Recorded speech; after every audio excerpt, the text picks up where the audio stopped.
All right. Ready to go, Hannah? Yep, I think we're ready to go, everybody. Hello, this is Dave Zapponi, and I'm the Executive Director of ECHO. I want to welcome you all here today, and thank you very much for attending ECHO's first live webinar event, When Disaster Strikes, featuring noted HOA attorney Mark Guithues. ECHO is a statewide organization created solely for HOA board members and homeowner education. The oldest HOA association in the state, it's 47 years old.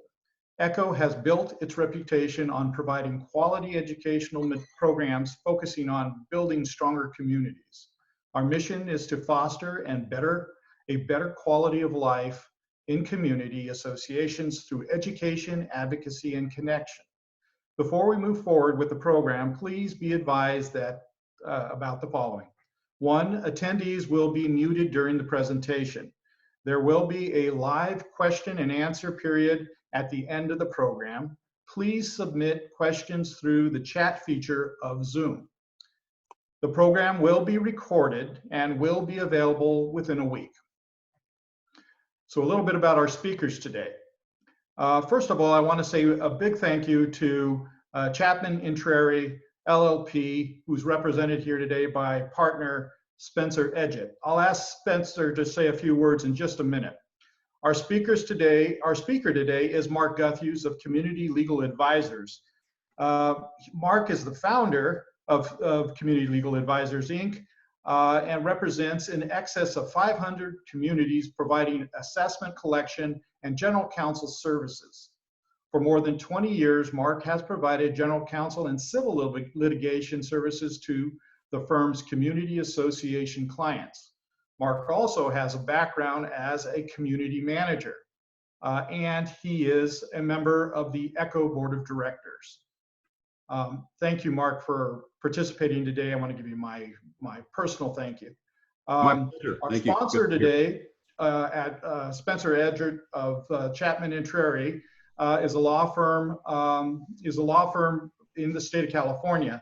Spencer is a partner with Chapman Intrary LLP, and since 2004 has focused his practice on representing community associations both as a general counsel and construction defect attorney. He has a few words to say. Spencer? Yes, thank you, Dave. Thank you, everyone, for participating in this webinar. I hope everybody's staying safe and healthy. Very honored to be the sponsor for today's webinar for ECHO, and I want to thank them for allowing us the opportunity. As Dave mentioned, my name is Spencer Edgett. I'm an attorney with Chapman and Intrary, and we've been practicing community association law for more than 25 years.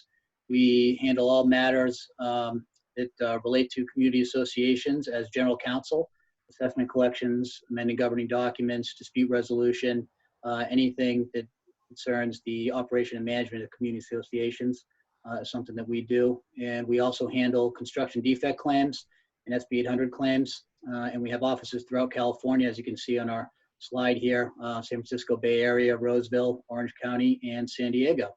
And with that, I'm pleased to turn this over to Mark Guithues and look forward to his presentation. Thank you very much, Spencer. It's a pleasure to be here on behalf of ECHO. This presentation is multifaceted. This isn't just COVID. This is the expectation that we're going to experience earthquakes. We're going to experience fires. A lot of my examples I draw out of when we had a couple of community associations burn down in the last round of fires in San Diego. So we're going to be kind of multifaceted in the presentation, but we are going to address some COVID things. So if that's what you're here for, you're going to get all you can eat. But if you want to avoid it, don't worry, we've got plenty of other materials. We start the presentation by recognizing that these things come in all flavors, and we don't necessarily recognize the housing core, the housing responsibility until we get into it. Obviously, when a building burns down or gets flooded out, you know, the association has to step forward and take action in order to make sure that it's providing housing. So the reconstruction steps through a fire or a flood or an earthquake, those reconstruction steps we're going to go through what you need to do. So what is the what are we going to cover in the presentation, and how are we going to handle it? Well, we're going to talk about what the board of directors, what the members, what the managers should consider when they're facing losing their housing. We're going to talk about what recovery efforts look like, both from what association and the members can expect, and what they can look to from the city or county when something like when something like that happens within the community. We're going to spend a couple of slides, not an undue amount of time, but we're going to spend a couple of slides about dealing with the media, because I think it's an important thing that nobody's trained in, and that lack of training can lead to a black eye when really there is no black eye to be had. In other words, mishandling the situation can make the association or the community look bad, when really there was no need to. People are just nervous because they're untrained, and I'm going to provide you that training. So understand the responsibility of the association and your community manager, and what you can look to that person in terms of providing when dealing with disaster recovery efforts.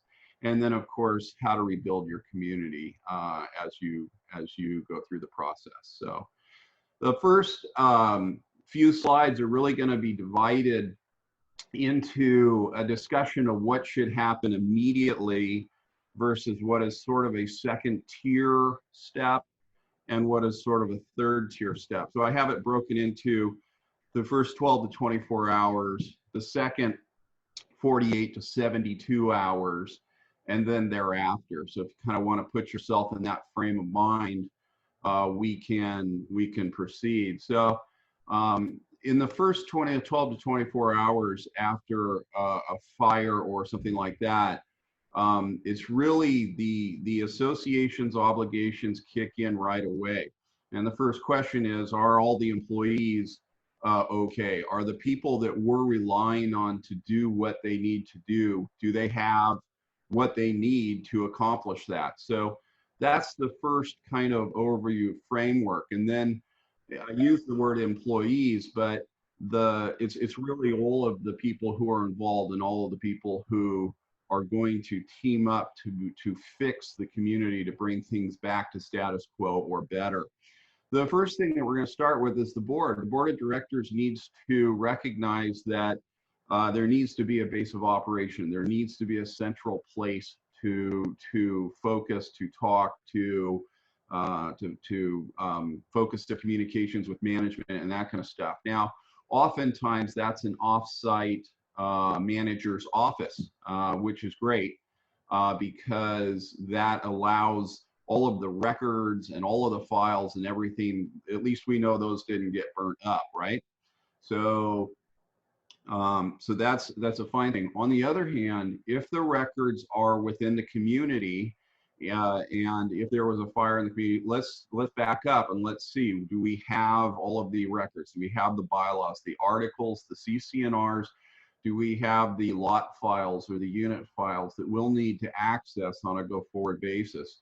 Do we have the list of members? And how do we want to go forward in communicating with those members? The board needs to get a hold of the various vendors. Now, I really want to stress this carefully because we had a bit of a miscue on one of our projects that had a fire. It was actually the situation was that during the fire, a building burnt. As the building burnt, it destabilized neighboring trees, and the association wanted to get right in right away and let's get moving. And we held people back because the issue was, as soon as the association got in, the trees started coming down.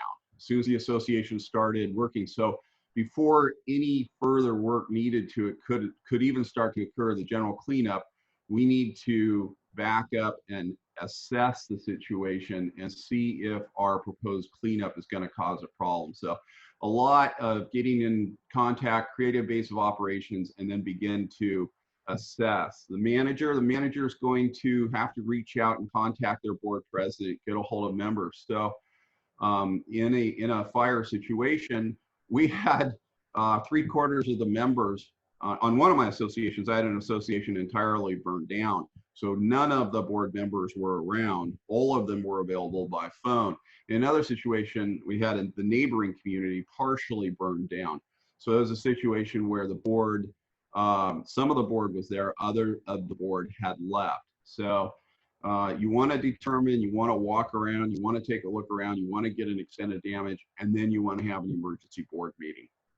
The emergency board meetings under California code can happen without notice. We don't need to send out notice to the whole membership, but it's important for the board to get together, get eyes on each other, and start talking about the situation. And so you don't need notice. You really don't need an agenda that everybody knows what the agenda item is. But you do want to meet and begin to talk about, hey, where are we going to go here? Okay. So I want you to think about getting contact for information for all owners. In the situation where we had the complete burn down, all the records were off-site. We got phone numbers, addresses, and we tried to compile an email address for all of the owners. The next thing is, if you're the manager or if you're the board president, if you have a small association, Mark, we only have 8 members, or we only have 12 members, and we're a small association, and this is going to fall on me, or this is going to fall on the board president.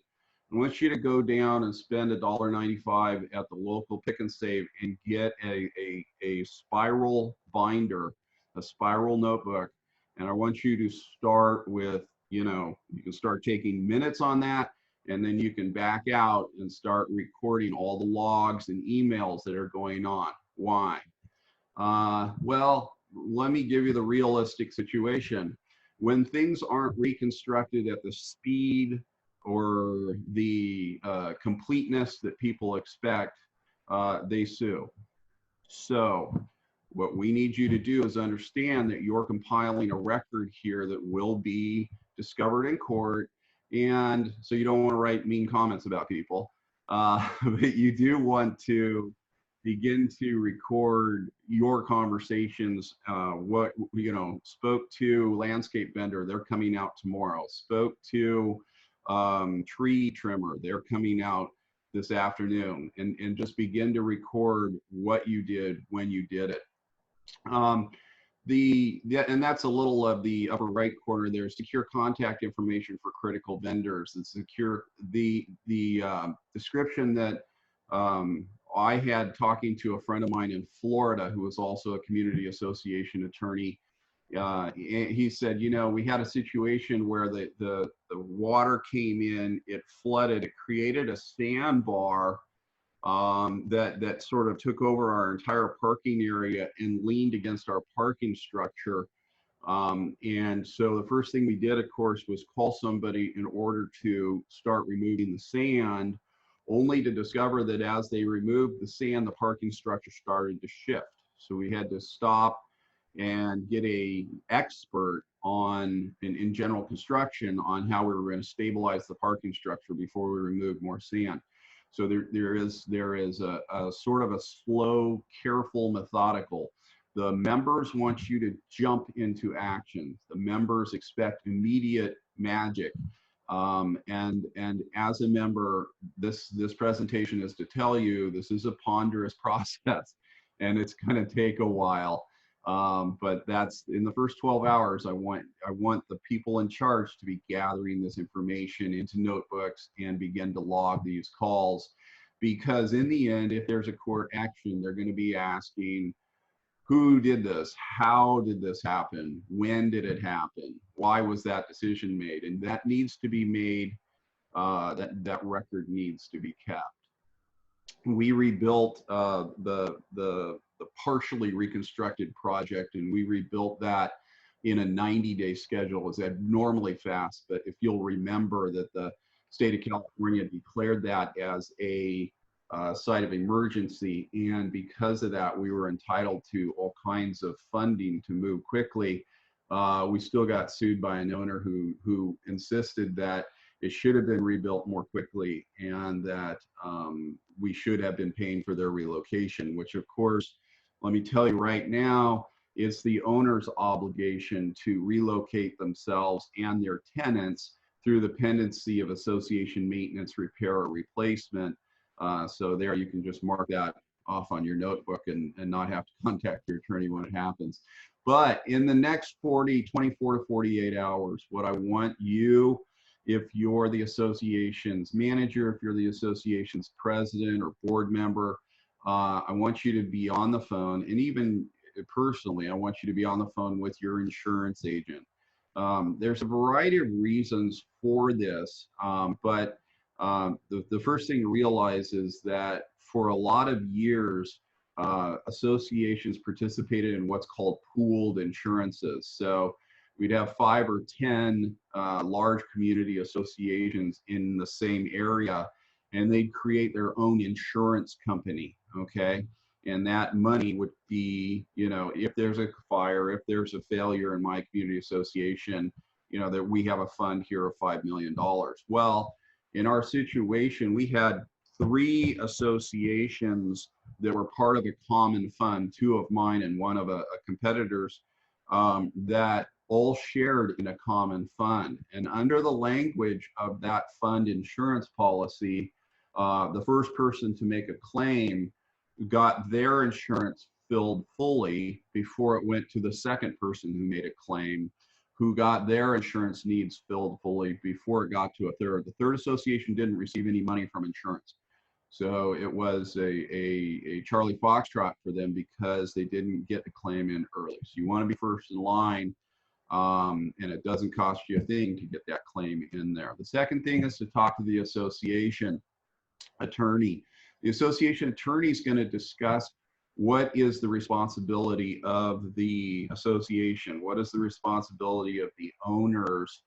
They're going to talk about who should be claiming insurance for what purpose and how to rebuild. In this day of COVID, here I'll bring in my first COVID example. We are heavily involved in what was being closed and the notices given to owners regarding closure of common areas. And now we're heavily involved in reopening. So we're writing the letters, we're following the city and county and CDC guidelines, and we're trying to help guide our community associations. You know, this is sort of like, you know, being of the, you know, 10,000 penguins that are jumping off the cliff into the pool, into the ocean. You don't necessarily want to be the first, but the members are really pushing very hard to reopen the facilities. And the question is, how can we guide them? How can we guide the associations in a way to minimize their potential for losses? Okay, so you want to be involved with your attorney all the way through. The project construction manager is your next person that you want to get in touch with. So even though you don't know necessarily what jobs are going to come up, you probably know based on the size of the project that you're going to be needing to involve a construction manager. So obviously when the whole place burnt down, we immediately went to a construction manager. In the situation where about a third of the association burnt down, we went to the association's general, not CGL, yeah, not the liability policy. We went to their property policy, and we went to that insurer and opened up a claim. And that insurer said, oh, we're going to provide you our own project construction manager. And we said, oh, that's great. We also hired our own project construction manager who worked with the insurance company's project construction manager. And the reason for that is the insurance companies had a very different idea about how repairs were going to be made. And they came in with some very lowball dollar estimates of how certain things were going to be repaired. And with our own expert, we were able to sort of build that relationship. And this goes to a quick note that I don't know that I'll remember to hit later on, so I'm going to hit right now. If you're the person on behalf of the association, be it the manager, be it the board president, be it the victim who raised your hand when everybody else stepped back. If you're the person who's going to be dealing with the insurance companies as the project construction manager, or as the not the third party, not the vendor you're going to hire to help you, but as the party who speaks on behalf of the association, I want you to be totally amenable. I want you to be the best friend of the insurance. I want you to be the best friend of the project construction manager. If you disagree with anything that a claims adjuster is giving you from the insurance company, just smile and say, hey, you know, I'm going to have Bill, the project construction manager, give you a call on that. Just doesn't equate with quite what I understood was supposed to happen. But always be very positive, always be, because you need the insurance adjusters to be answering your phone call. The attorney and the project construction manager can be the bad guy in the relationship. We can be the ones that are saying to the insurance companies, you're not providing enough, okay? So again, in that next 24 hours, you're going to start by making contact with owners and confirming who's safe, who moved in, who got out, if there are still bodies in the homes. That is the place that you're going to try and go through. You're also trying to figure out who's sheltering in place through a crisis, and this can be mid-run. So as the fires came in to the communities, it wasn't a situation where we woke up one day and everything had happened. Everybody was kind of monitoring the news. There were a large number of people who left. There was also a large number of people who stayed there until what they deemed was the last minute. That is when the fire department came through and said, it's time for you to leave. Who's still there, right? And what does that mean? And when we think about this on a go-forward basis, we have this COVID situation where most of the facilities are still open, but in a situation where you have an earthquake and maybe it's a couple of weeks before services really get up and going, the who is sheltering in place is a key element because of this. Here's a statistic that you need to be aware of. About 1 in 20 people is insulin dependent. We have a huge number of people in America who are diabetic. And there's people who are mildly diabetic, and there's people who are absolutely insulin dependent.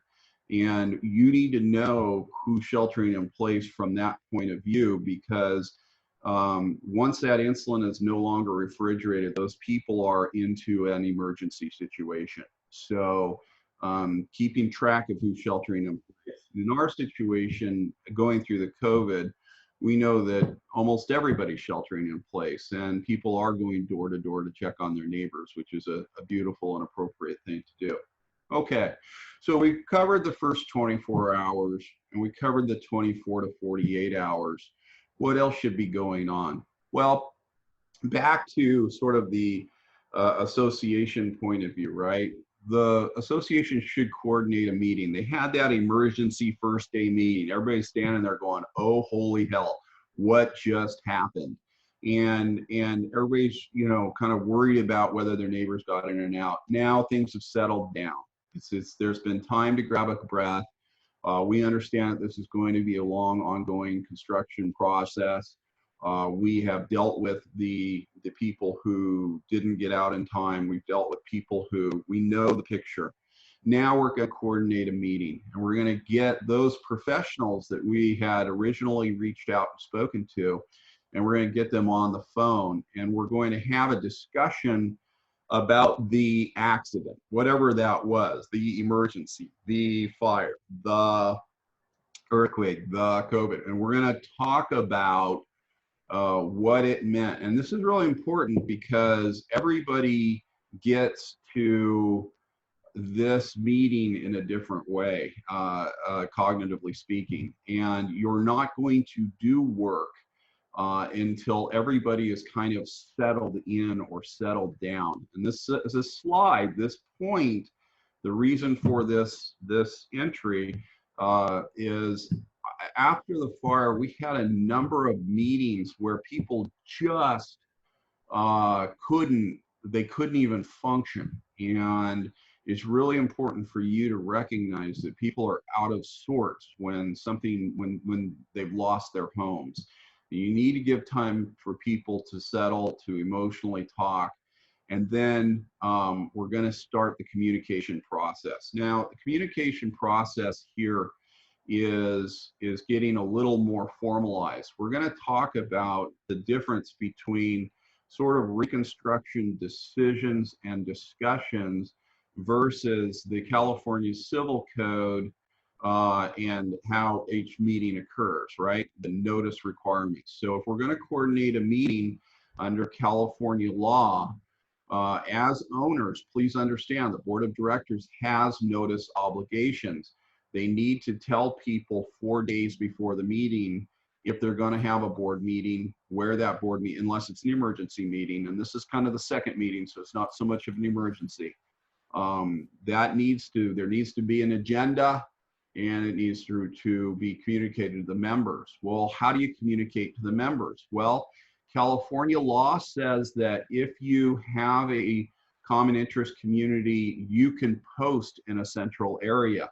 Why is that important to post meetings in a central area? Well, when the entire community is burnt down, the only thing you can do is post in a central area. And you go in with a bag of Ready-Crete and a 4x4, and you put a post in, and you put a signboard up, and you start stapling and things to the signboard. One of the things the signboard says is, hey, we're trying to reach owners, we're trying to communicate, you create an email list. So even though you're creating the discussion points of the agenda and that kind of stuff, and even though you're creating an email list, which isn't legal notice, you've still got to post the agenda, you've still got to notify owners the official California Civil Code way, which is to post 4 days before the meeting, okay? The next thing that I want you to talk about while you're at your board meeting, I want you to talk about coordinating a membership meeting, because by now it's been a few days, it might be up to a week. And one of the things that's going to be happening is if you have 12 or 15 or 25 or 200 or 2,000 members, they're going to start bombarding the person in charge, whether it's that board president or the secretary treasurer or whoever is answering the phone, whoever stood up to take the first step, whoever stood up to be in charge. Logically, it would be your board president. That person, I'm going to have you make that person your board president if they're not already. That person is going to become that central point of contact, that hub, that wheel. And I want you to begin to coordinate a membership meeting so that people know that there will be discussion. There will be the chance for all members to speak. There might be a reset of the membership, of the board membership at that point. I had in the situation, it was a relatively simple situation, but where we had about a third of the association burned down. Two of my board members that were just rock star board members, basically at that first meeting looked at me and said, we didn't sign up for this. We want any part of this. We're happy to help architecturally. We're happy to push the rock in terms of insurance and that kind of stuff. We don't know anything about reconstruction. We don't want any part of this. And they stepped down. And so really the membership meeting turned into a little bit of an election, kind of an emergency election, where we reached out to the members and said, hey, do we have people who have reconstruction experience who'd like to serve on the board? We have 2 vacancies. And the other 3 directors are going to appoint whoever it is into that position. But if you have reconstruction experience, would you like to serve on the board? That'd be a great time for you. And invited people into the community. So we're going to reach out. We're going to talk to folks about what's going on. Okay. There's another aspect that I want you to think about creating. Now, this doesn't make a lot of sense in COVID, where we're bringing people out of their units. But this made a lot of sense in the situation where we had the burn down. offices of the management opened up 2 of its conference rooms for members to come and use phones and computers and just provided coffee and that kind of stuff. And this gave people a place to gather. It gave people a place to come for information. That room sort of became an area where we posted information about the association, even though we were meeting the official posting requirements for the association by posting on the post. So all of these things can open up if you have in the place where the whole community isn't wiped out. If you have a clubhouse, obviously that's the logical thing. But the association could look to providing extra amenities to the members in a way to sort of calm the situation down. It becomes a great information briefing space. It is prone to telephone, if you know what I mean about the child's game, where sort of gossip swirls into real and I heard at the meeting place, and you need to be aware of that. And that's a quick note. No decisions get made in the meeting room. All decision gets made at a board meeting, which is properly noticed, agendized, board makes decision. Those board decisions will be scrutinized. So again, I want you to be writing down the records. I didn't want you to drop that spiral notebook you bought. If you're in charge of staff, if you're running staff, if you are a board member who is working sort of on the front trenches and that kind of stuff, you need to be aware of frontline staff that are dealing with the problem. Obviously, in the COVID situation, we have our heroes in terms of our medical staff and that kind of stuff who are going in. But if you have a community association manager and that community association manager had a number of had a community burned down, that community association staff member isn't going to be doing a lot other than providing support to that community. So you need to be aware of your frontline staff. And likewise, as a board member, you need to be aware that the homeowners that you're dealing with are in a state of shock and anger and denial. They're upset. And this is going on right now in the COVID situation. I have people who are normally very rational, and all of these people, by the way, that I'm describing look exactly like me. They are 54-year-old men who absolutely will not be denied their access to the pool or their clubhouse, and they will walk in and threaten on-site managers and say, I will do this and you will not stop me. And that's fine. I tell the managers, just step back, see if we can deal with the problem. If we can't deal with the problem, call the police if you feel unsafe. But owners this isn't the COVID situation isn't a scenario that we have experience with. The last one was 100 years ago. Nobody quite knows how to communicate. No one quite understands their own anger and frustration that they're going through, or why it's surfacing. There's a lot of it. So be sure your support staff knows the information. That's the other thing. If we appoint somebody and we say, hey, Hannah's in charge of setting up the ECHO educational seminar that we're all doing, well, then make sure Hannah knows the information so that when people call and they have questions, make sure that support staff has as much knowledge as they do. Now, obviously, we don't want those people, the people taking phone calls or that kind of stuff, the assistants of the world, to be making policy or to be communicating, but they can communicate policy that the board made. We don't want them to communicate sort of their own thoughts on how things should be, but we do want a common scheme, a common plan, a common theme. Understand also that if you're working with an off-site manager, if you're working with any sort of association manager, those people this is an extra. This is not something that's normally covered under the contract, and they're going to bill you for their time. Now, In the case of both of the burn downs, we were able to get that time and money compensated back to the association. So they came out of pocket for the additional services, but ultimately the insurance picked it up.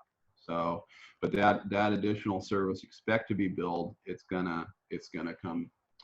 I wanted to talk a little bit about crisis communication, and this is to a certain extent a scripting process. And I want to talk to you a little bit about offensive media responses. And this is, it's not that the media is offensive, it's that we want to go to the media with a story. And when that happens, you need to meet with your attorney. You need to meet with the people. You need to meet with your manager. You need to meet with your board president and your board of directors, and you need to figure out how you're going to release a story. So, for example, we had a situation where a balcony fell away from a condominium building, and we knew that this was going to be a news issue. And so we all huddled at my office, me, the board of directors, and we hired a PR expert to come out with a discussion points on who was going to speak. And then we turned back to the board once we developed what we're going to talk about and how we're going to communicate our plan for repair and that kind of stuff. And we went to the board and we said, who here feels comfortable doing it? And we did have one of the members of the board who felt comfortable doing it. And so we chose them as the spokesperson, and they communicated the talking points. They communicated what we were going to talk about. You know, here's what happened, here's what we're going to do about it. And they gave their contact information with the reporter. But basically, we put together a package and sent it to the local press so that we could get our story about, you know, the association's history of maintenance and that kind of stuff out first. I just want to make sure I didn't skip a slide here. Yeah, okay.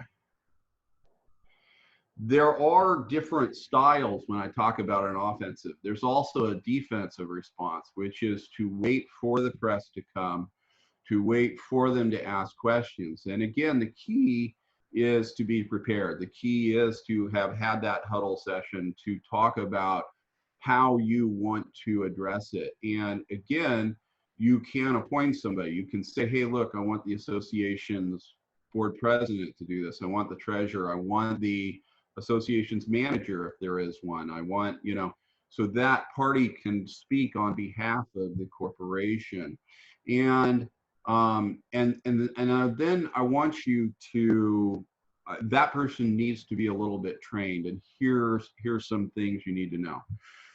It's okay to say, I don't know. And this is the most important thing that you need to know if you're speaking to the press. It's okay to say, I don't know the answer to your question, but I will find out. And you'll have, you know, clever, critical reporters say, well, isn't that important for you to know? And the answer, of course, is yes, it is. And, you know, it's so early in the process that we're going to have to find that out, or I'm going to have to find out. You know, somebody knows, but I don't know right now in terms of answering your questions. It's okay to tell the press to say, hey, I want to see your story before it goes out. And 95% of the time, they'll do that. So it's okay to call the reporters or tell the reporters, I'd like to read the story before it goes out and make it as accurate as possible.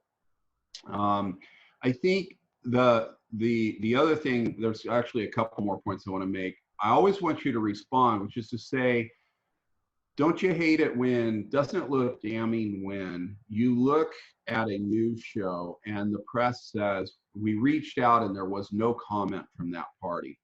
So never say no comment, always respond. And it's okay to say, look, here's where we're at now. What is your publication date? When does your story go? when does your story gonna be released? And they'll say, right away. You say, okay, well then I have nothing further to offer you. But if it's really gonna go out at 10 o'clock tonight or 2 o'clock tomorrow afternoon, I'll have additional information. Where can I reach you? So that gives you a credibility. It gives you the opportunity to build a relationship. And frankly, that press person wants that relationship with you because they want the most accurate information most of the time. They certainly want the newest information in the future. But it also allows you to look at what they're writing and make sure that it is what you wanted to say. Quick note, don't be flip. I know, sounds crazy. But press will ask you questions that just seem stupid, right? And you're like, oh, give me a break, you know, and you want to just spit something out that's sarcastic. It turns out that gets on the record and it looks bad.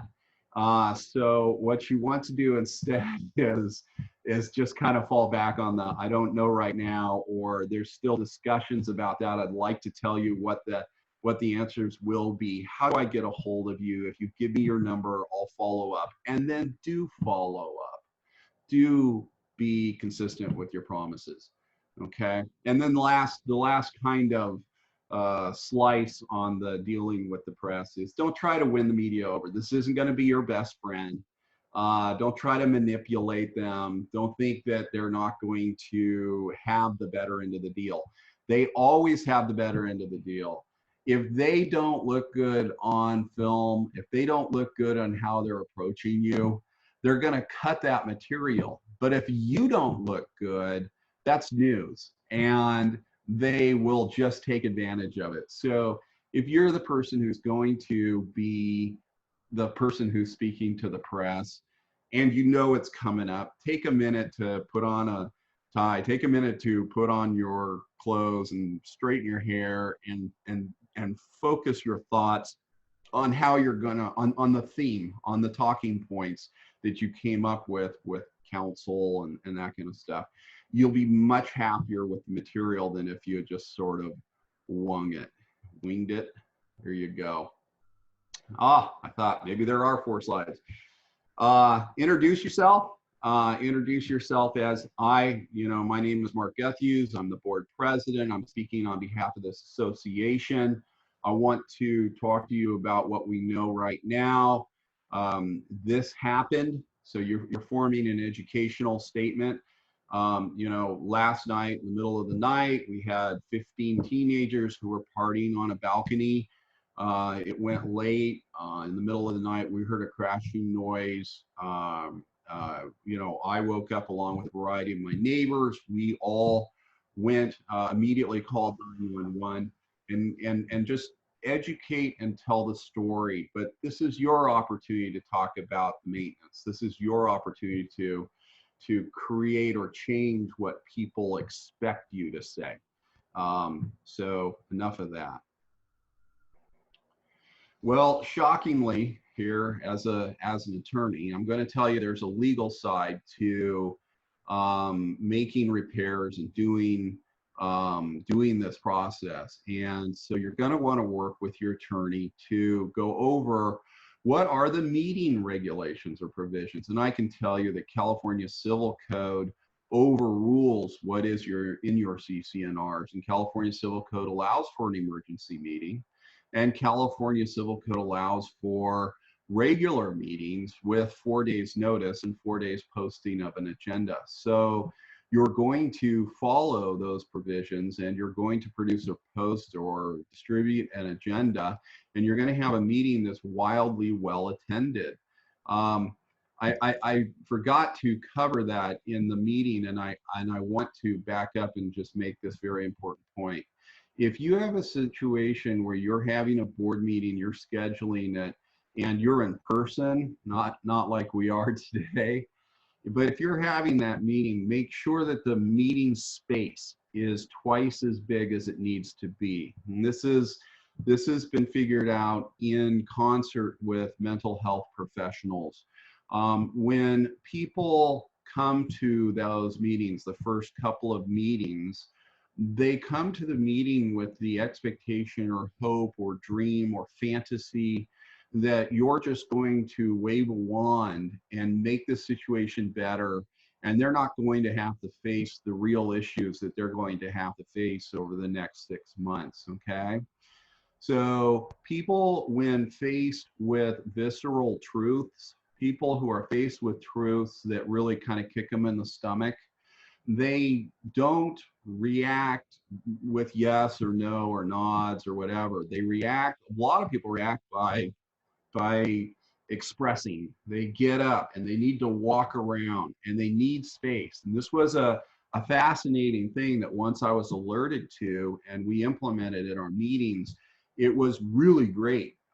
People would just get up and start walking around, and then they'd come back and they'd sit down and they'd be able to talk more. But people need space at these regular emergency meetings. They just, I think it's a fight or flight mechanism. I think their reaction is to fight. They're resisting it. But you need to give them a chance to get up and kind of move around and then come back and deal with the problems at hand. So back to the law. So emergency and regular meeting provisions, now you know that. Member meeting provisions, your meeting with the members are, your membership meetings are really to allow members more access or greater access, but you're not really making member meeting decisions.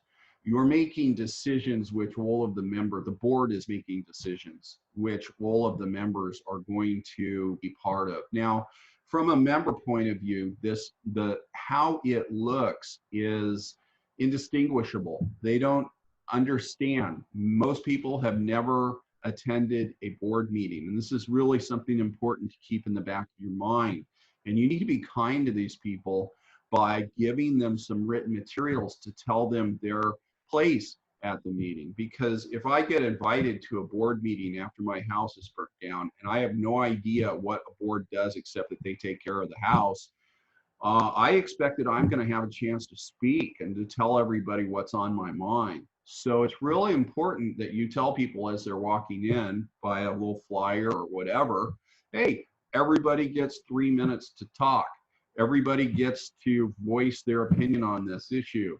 The board of directors makes the decisions. The board of directors is going to make motions and discuss items, and homeowners aren't allowed to input in the middle of that.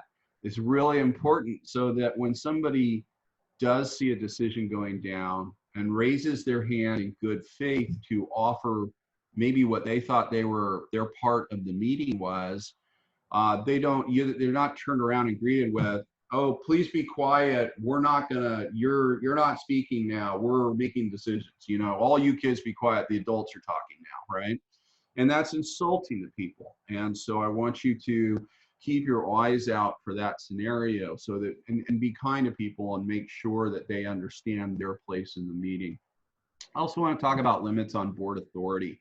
This is important through the reconstruction process because although all boards have the duty and the obligation to maintain and repair and replace the association, there comes questions as to what that means. And let me just give you an example. Are we going to replace a community built in 1968 with avocado green tile and appliances from 1968? And are we going to put in the same sort of architectural things that were there in 1968? Absolutely not. So at what point does the board leave the privacy or the protections of making decisions that are normal upgrades to current materials and move into what is a capital improvement? At what point, you know, did you decide that our community, which heretofore had no architectural interest, is now going to be Spanish? And now we're reframing every door with an arch. I'm just coming up with an example. But my point is that attorney is going to help your board of directors with what is their authority in terms of putting together a reconstruction process. Scope of association, duty to ensure, repair, and replace. Sure, this becomes important. a lot of you may be familiar with a concept in community associations called a maintenance matrix, where effectively what is the obligation of the association is laid out in a chart next to what is the obligation of the owners. And in that scenario, people can pretty quickly grasp who's supposed to repair and replace what. And that's important because your insurance provision should be lockstep with that. That is, going into a reconstruction, folks are going to want to know, well, what's the association rebuilding so that I can start planning and thinking and working with my insurance company to find out what I'm supposed to repair as an owner. So that's a big deal. That's something we spent a lot of time on with both of these communities as we went through the fires. Scope of association, authority of ARC and applicability of design guidelines. Well, you probably already know that if you're going to reconstruct what was originally there, you don't have to really go through architectural process. But if what you're rebuilding is out of ordinary, or again, we're looking at genuinely making improvements to your part of the community, be it a single family home or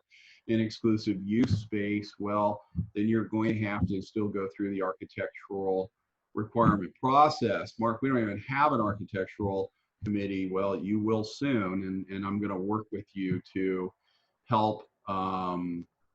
I'm going to make sure that we're working with you to help you meet those requirements and appoint those people. And lastly, nobody's favorite part is the enforcement. And this sadly is still necessary, because I have people who come in and they start rebuilding before any sort of architectural approval, before there's any idea by the community as what is going to be going into that location. And then we go into enforcement. You know, we go into ADRs and IDRs, and we try to help the associations with their process and enforcing their process. So as you could tell by now, a big part of that, in fact, the first person I had you calling ahead of the attorney, I know, a big part of that process is the insurance. And I want you, whether you're the secretary treasurer or the member at large, or gee, I'm an owner within a community that just had a major crisis and the board doesn't seem to know what to do or get going. Well, in that scenario, I'm going to, again, tell you, go ahead and reach out to the insurance agent and gain their involvement. And that insurance agent, their hands and feet are the insurance adjusters. And the insurance adjusters are going to get out, they're going to assign your community a number and a rebuilding plan, ultimately. And your insurance agent and those adjusters are going to be very involved, and they're going to be also a good speaking point with the owners, because again, a lot of owners have questions like, where do we begin? How do we fit in?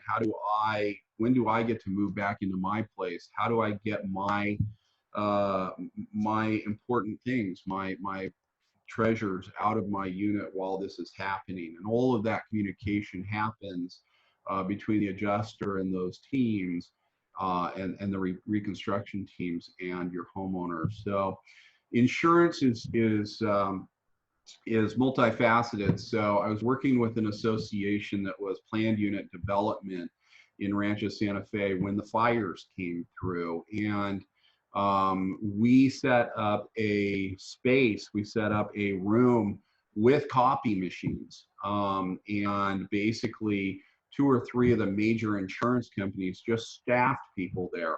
So as owners would come in and say, gosh, my house burnt down, what do I do? They'd say, well, do you have State Farm? Do you have Farmers? What do you have?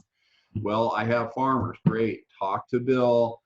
Bill's going to open up a claim, and you can start talking about what the next step. And that's something that a community association can do to help its members. And those people will be there to read the insurance policies, but your legal counsel is going to want to read those policies, and we're going to make sure that the association is getting what rebuild in accordance with the agreements that they signed in terms of the insurance they bought. So again, if you're, I said earlier, but I want to say it again so it kind of sticks in your head. If there's a property claim, I want you making that property claim immediately.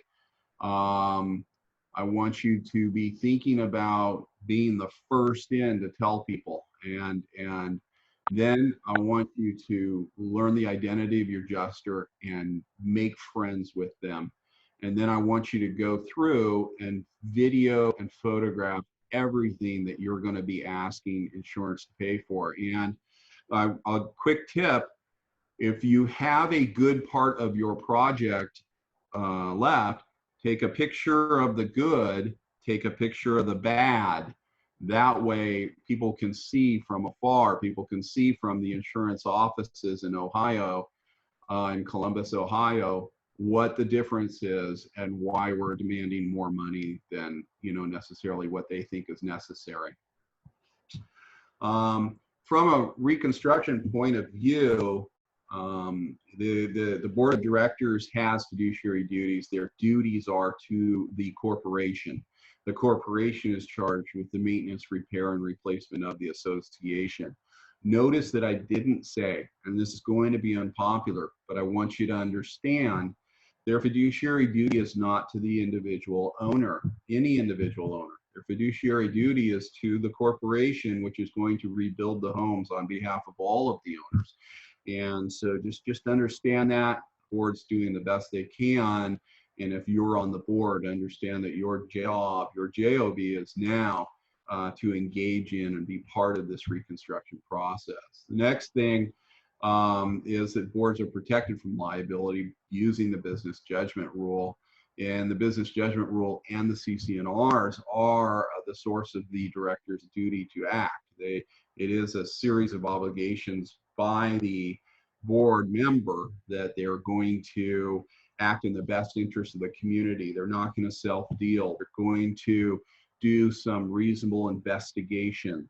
They're going to do some research. They're going to rely on experts like contractor and the insurance agent and the insurance adjuster and the legal counsel. We've been through this before. We know how to help you.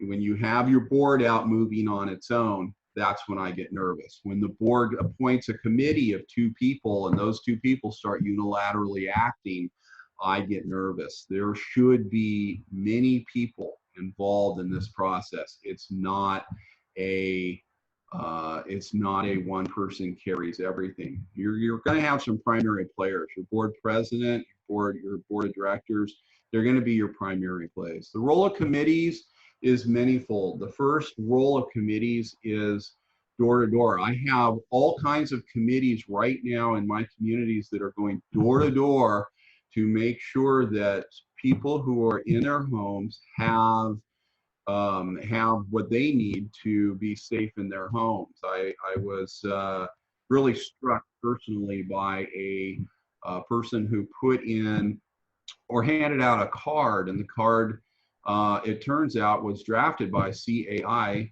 I guess I shouldn't say that here, but it was drafted by a entity, and basically the card said, "Hi, my name is," and you filled it in, and I live at, and their address, and this is my phone number, and if you need something, please contact me, and I'm willing to go to the store at no cost, and I'm willing to do this at no cost. So your committees can be involved at a humanitarian level. Your committees can be involved going door to door. Your committees can, you can create reconstruction committees. All of these things are important tools that do it. And then the role of general counsel is to help marshal all of those people together.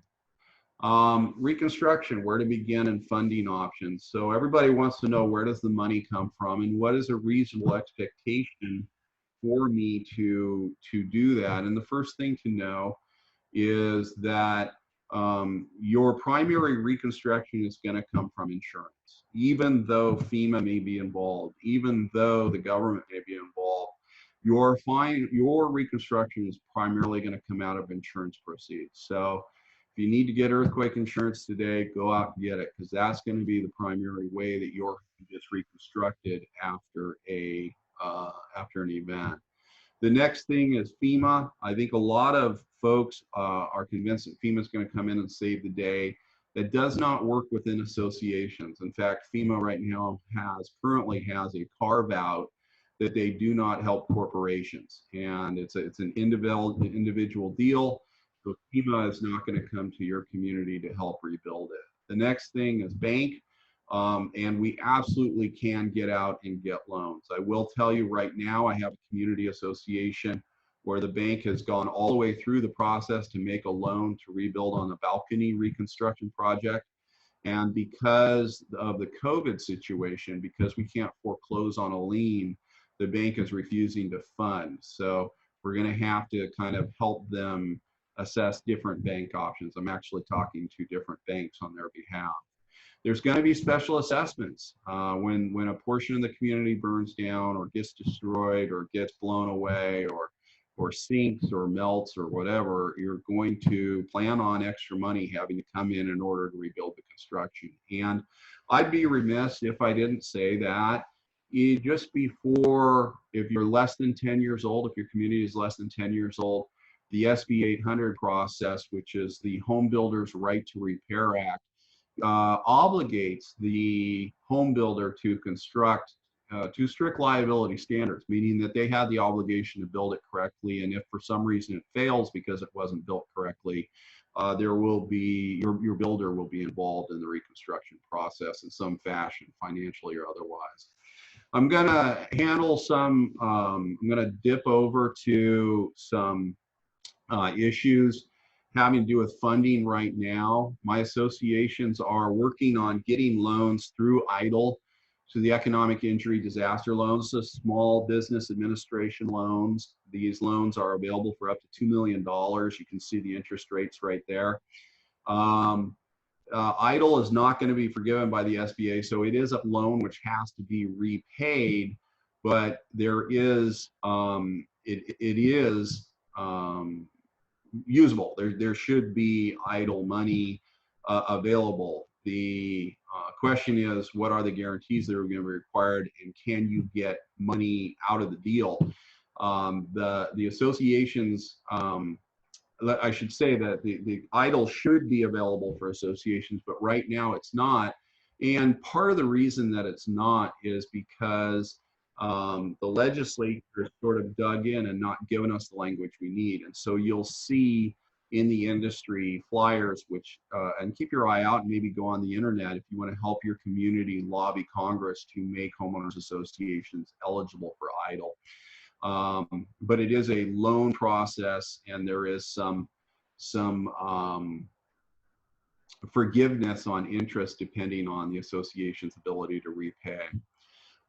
It includes a grant. So community legal advisors, we went out and got an EIDL loan, and we just got $10,000 showed up in our account, which tells me that the SBA, even though we opened the loan more than 3 days ago, we attempted to open, we applied for the loan 2 weeks ago. It tells me that SBA just opened up our file and just started doing it. Now, there's a couple of pieces of information here that are important for you to know, particularly if you're involved with small businesses. We applied the first day. We applied before noon on the first day. And now 2 weeks later, we just got the check, and that EIDL fund has been wiped out, which is to say that all of the money that was made available through, I think it was the Trump administration, is no longer available. There's not enough money. They went back to refill it, but Nancy Pelosi blocked it. So it is not refilled to my knowledge yet. There's a lot of discussion as to it being refilled. So 2 takeaways, right? One, do make the application, understand that it may not succeed, but you help yourself by going through the process, even though it may seem an idle act, no pun intended. But when they reopen, you want to be at the front of the line. The PPP, the Payroll Protection Program, is available if the association has employees. If the association has employees, you can get up to $10 million, which is a ton of employees. I can't imagine any association with that. We have 17 employees at our firm, and we applied for a PPP loan, and it came to just around $300,000. So it basically, the idea is that interest accrues, they'll make you the loan, but it's basically 3 months worth of payroll is pretty much what they'll give you. So, and even as I say that, there's other things that you can use to deduct and to reduce the amount that you have to repay. So what you're aiming for when you're operating a payroll protection program loan is you're trying to get as much of that discharged and forgiven. And the way that you get it discharged and forgiven is that you use those monies, and we put it in a separate account. I want you to do that too. Put it in a separate bank account, and that separate bank account only pays payroll, interest on your building, rental payments if you have to rent, payments from the building, utility payments. All of those things will cover. It will cover those things for your employees to keep them employed for 3 months, and that's really the goal, is to keep everybody employed, even though there's not necessarily work coming through. Now, I think through the COVID, what we've discovered is there is a lot of work coming through. If you're not in the restaurant business, if you're not if you're not dealing with people on a close basis, then you've got work. We're very busy, and so you want to keep those doors open, but you want to be thoughtful about how you use the money, because you want to use the money in a way that the loan gets largely forgiven. Okay, last slide, or second to last slide, reconstruction. Where can members and directors look for direction? Well, as I talked about earlier, the construction manager is going to be your primary player, and I want you to retain an independent construction manager through the reconstruction process, because it allows you as the manager, as the board president, as the member who took on the mantle of reconstructing, it gives you the chance to be good to everybody, maintain great relationships with everybody. Everything can be positive, can always be sunny in your universe. And then you can go back to that expert, back to legal counsel, and say, look, this is not turning out how it is. We went through the reconstruction process on our total burn down, and the insurance came to us with about a $5.5 million reconstruction. But our expert, our reconstruction expert, said, look, that number is closer to 6, 7. And so we basically agreed to accept the $5 million, but we entered a contract with them where we did not release the insurance company that, and we wrote in the ability to come back and seek further funding, and all of those things were done through the process. Then as we went out to bid, then as we got permits, then as the real requirements came clear to the insurance and the insurance adjuster, again, Ohio, all right, Columbus, Ohio, working with a local adjuster, but that local adjuster was able to get information from our construction manager, have a full view of our bids and that kind of stuff. And then that process went forward at the higher number, right, at the higher number. And that's, of course, the key, is to make sure that everybody has enough money. Hiring contractors.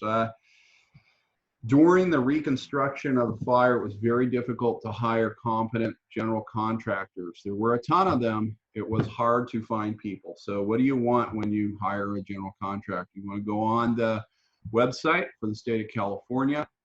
You want to make sure that all of the information that they're providing you in terms of insurance is there. You want to make sure that they're licensed. You want to make sure that they're bonded. You want to see how long they've been around. You want to check references before you get into bed with these people, because this is a long relationship. And if you don't think it's long with a good contractor, you wait until you're there with a bad contractor. It's a bad marriage, and it's just a painful, horrible experience. So I want you to really pay more to work with a contractor that you know is going to do a good job, that everybody's going to feel comfortable with. And those discussions, the choosing of one contractor over another, the choosing of the more expensive over the less expensive, those can be executive session decisions. But when you come out of executive session and into open session, I want you to make that decision in open session. I want you to have discussed it and compared and contrasted, and then I want you to go into open session, and I want you to do it. Town hall meetings, how do you communicate what you're going to do in terms of reconstruction to the members? You do it through town hall meetings. There's a vote process generally wherein if you want to make capital improvements as part of the project, you can go through a vote process, but your town hall meetings are key. And the ability for people to come in and talk and discuss and blow off steam at the start, it continues throughout. People are angry that they're still living in hotels 3 months later, 6 months later, 9 months later. They understand why it's taking so long to get to their units. And they always assume that the board, their units got done first, of course, and, the members are just left out to be screwed. That it's important to come to that town hall meeting and find out that no, 3 out of 5 of the board members are still living in a trailer at their Aunt Sally's house. And, this is part of the reconstruction process. Communication through the process can be, or is absolutely the key. And it can be done using your experts. Every meeting should have your experts along, whether it's your insurance expert or your reconstruction expert, so that they can tell the members. Mark? Yeah. Could I, we're running a little long. I just want to let everybody know we're running about 15 minutes long here. And I think that's the last slide. I think the next thing that we cover, basically, this is where a COVID website is, and we can cut to question and answer right now. Sounds good. Thanks. So Hannah, are you going to read through? Yes, I've got some questions that have been asked. Let me pull them up right here. Let's see. Okay. Who is or should be responsible for dealing with disaster when it is going on or in the immediate 3 to 4 hour aftermath? Sure. So right away, who's responsible is the fire department. Your primary disaster relief entity is the fire department. All things key off that. They need to make sure that whether it's an earthquake or somebody had a heart attack or there was a fire or whatever, they're going to control the scene until they don't. Then at that point, it turns over to the board of directors as to how they're going to begin to handle the rebuilding or the building itself, the construction, the building. But at the start, it's always in 100% control. And the fire department will also drive FEMA, and the fire department will also drive other government resources. So it's really, that's the starter. Okay. And our next question is, you are talking a lot about fires. What about other types of events like hazardous materials, active shooters, police actions, trees falling on buildings, etc.? So even when trees fall on buildings, you're going to have the fire department involved. Active shooters are police, and again, in that situation, you're absolutely going to do whatever the police tell you to. If the police say get everybody out of that building, then I love to have the board involved, but oftentimes it's just other owners who are just hoofing it over to get other people out of the building. A couple of the other scenarios, could you repeat them? Yes, sure. Right here. Hazardous materials, active shooters, police action, trees falling on buildings, etc. So hazardous materials was the other one. So yeah. Hazardous materials are, again, the fire department. If there's a chlorine explosion, even if there's no explosion, if there is ooze coming through, that's all within the training of the fire department. You're going to call 911. They're going to come out. They're going to secure the premises. And then once that situation is secured, it's a fire department move. Okay. Thank you. And our next question is, who can we work with to further develop plans for responding to disasters or large-scale emergencies? Good. So your city or county will have a program called CERT, C-E-R-T, and essentially you get certified, and I am certified in my community. And essentially you attend a series of 6 to 10 classes where the police, fire department come in, and they'll teach you some interesting things that are sort of expected, you might expect. For example, you can get taught first aid. You'll be taught how many times to beat the heart of a child and how to handle that through the aids and all that kind of stuff. But then also involved, we had the FBI attend. We had, and they talked about theft and protecting your credit card numbers and your social security numbers and that kind of stuff. We had, but the primary party that did the primary amount of training was the fire department. We had the local ambulance company come in and talk about how they back up the fire department. But the way emergency services is set up in terms of crises, it's either going to be the police or fire department. And most of these scenarios are fire. Go ahead. Not that there is a physical fire, but the fire department is the primary entity trained to handle it. Go. Okay, we have another question. Any benefit to pass emergency rules that match local health shelter orders, e.g. masks required, or just rely on government? I think, so right now with the COVID, we're going through opening spaces. And so I have some boards, you know, this is what we say, you never necessarily want to be the front, but I have boards that are opening up, and we're opening up with twofold. We're opening up with basically a statement or a report as to whether bathrooms are open or not, what kind of staff training is available. And so with the left hand, we're talking about what's available in the facility and that kind of stuff. And with the right hand, we are saying you have to be masked when you're out in the open area. The association's not, or the board is not guaranteeing that your safety, you know, you're using these facilities at your own risk and that kind of stuff. So that's kind of a two-handed approach, but whether you want to quote the local health department, I think that's incredibly difficult beyond the things that I've just said with the CDC, because the health departments are changing their reports and their requirements every couple of weeks.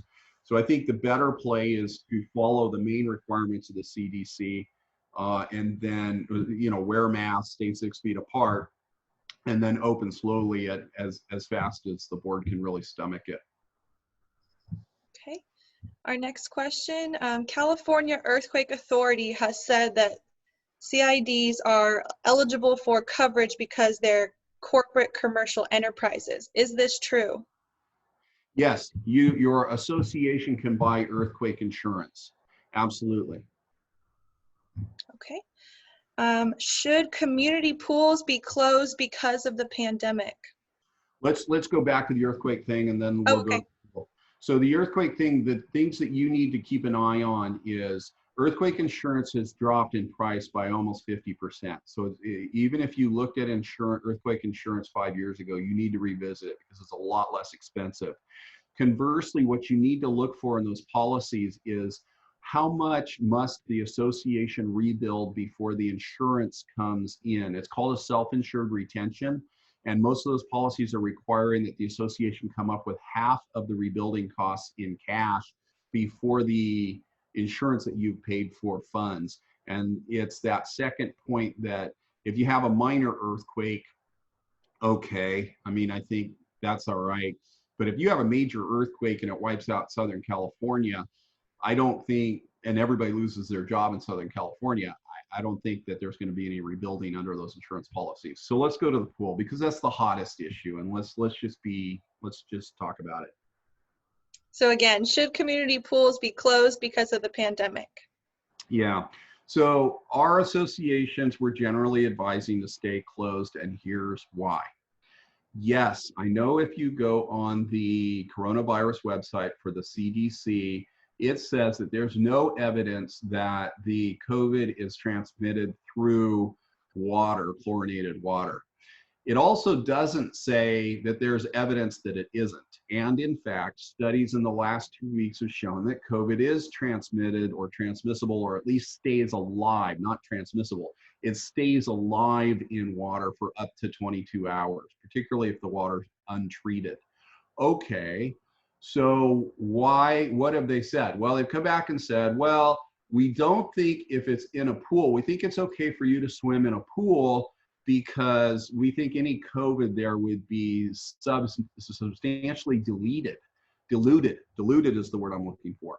And so, yeah, there may be COVID. Yeah, the water, the chlorine may be killing it off, but we don't think. So what have most states said?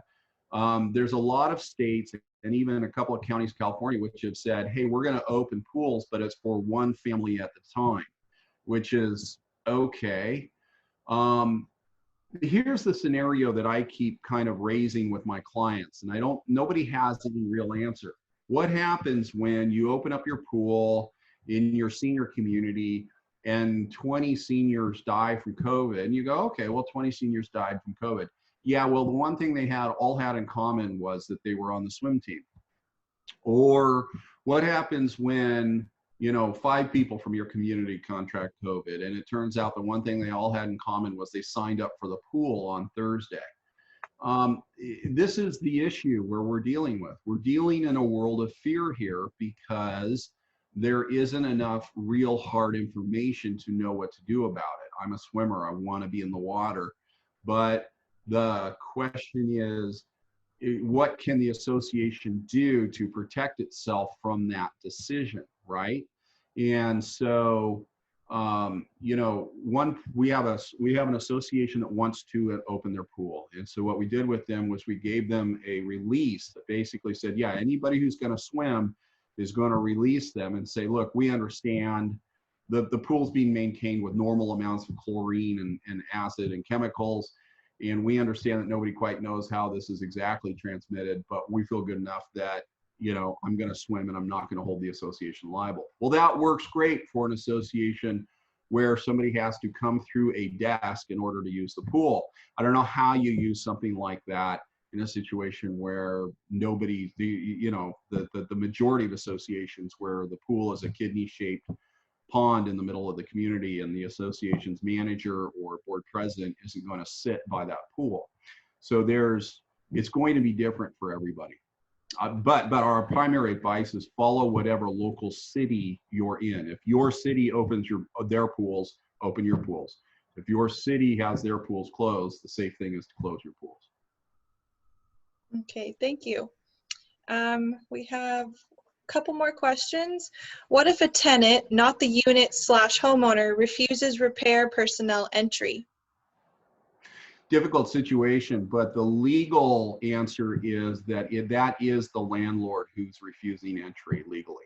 And so what you do is you have to bring in the owner for an ADR, and then you have to bring legal action against the owner. Now, to the owners, the good news for the owner is the standard California Association of Realtor form says that if a tenant causes the owner to incur all kinds of legal costs and that kind of stuff, that the tenant's obligated to reimburse the owner. Now, whether the tenant is actually creditworthy enough to reimburse the owner is a whole nother question, but it is legally, the dispute is with the owner, not the tenant.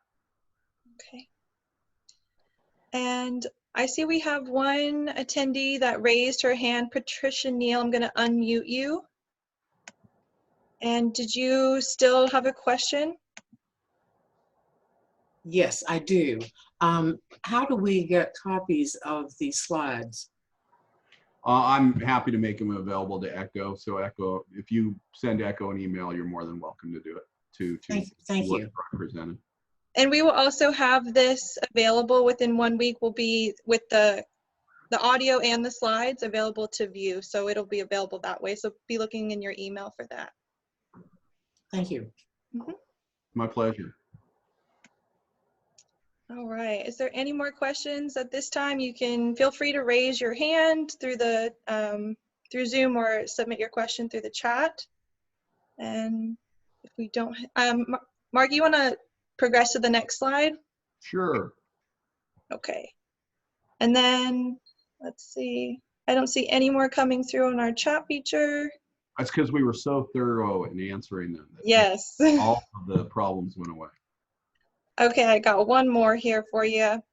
Any advice or guidelines on providing rent assistance? So rental assistance is really between the landlord and the tenant. But I will tell you this, and so then the question really is, well, do you mean assessment forgiveness? And I'm going to tell most of my associations that I suggest that they do not give assessment forgiveness as a publication or a publicized thing.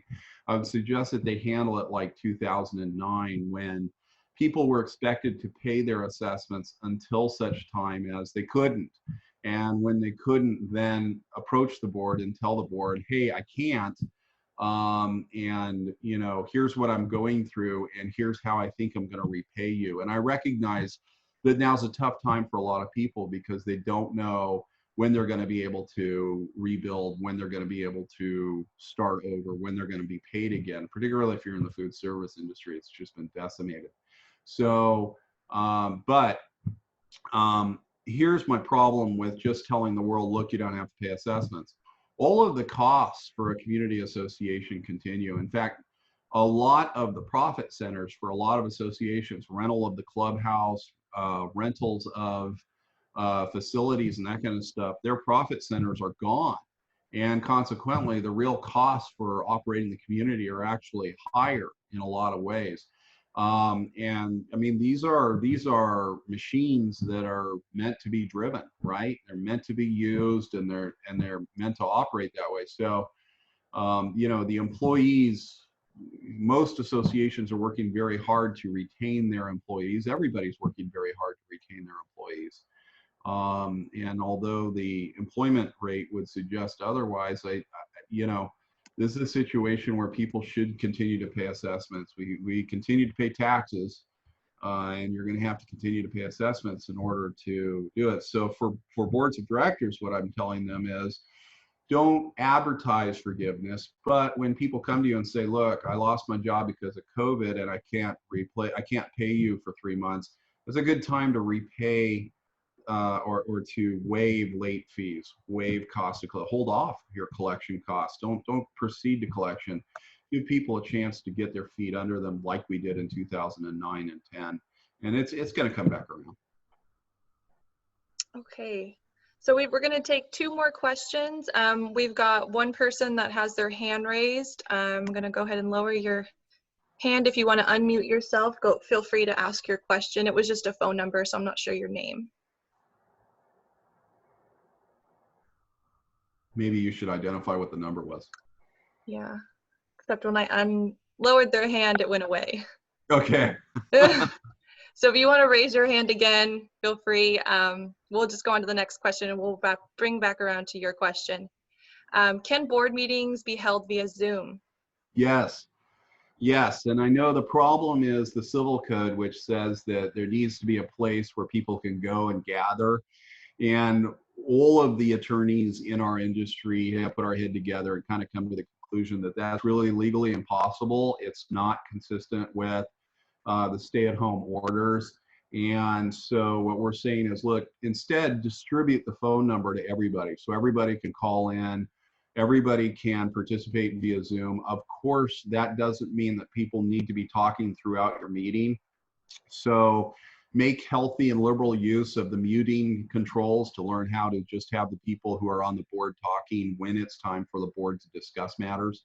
But absolutely give open time for homeowners and do all of your meetings through Zoom. In fact, I'm not entirely sure how we're going to do it, but I'm serving as the inspector of election, and we're going to have an election via Zoom next week. So we've thought through most of the issues, and basically our thought is, and this goes back to a regular board meeting via Zoom, is this: if somebody's going to challenge it, we can always back up and hold a regular thing in 2-3 months when things open. We can hold a regular board meeting, we can hold a regular election.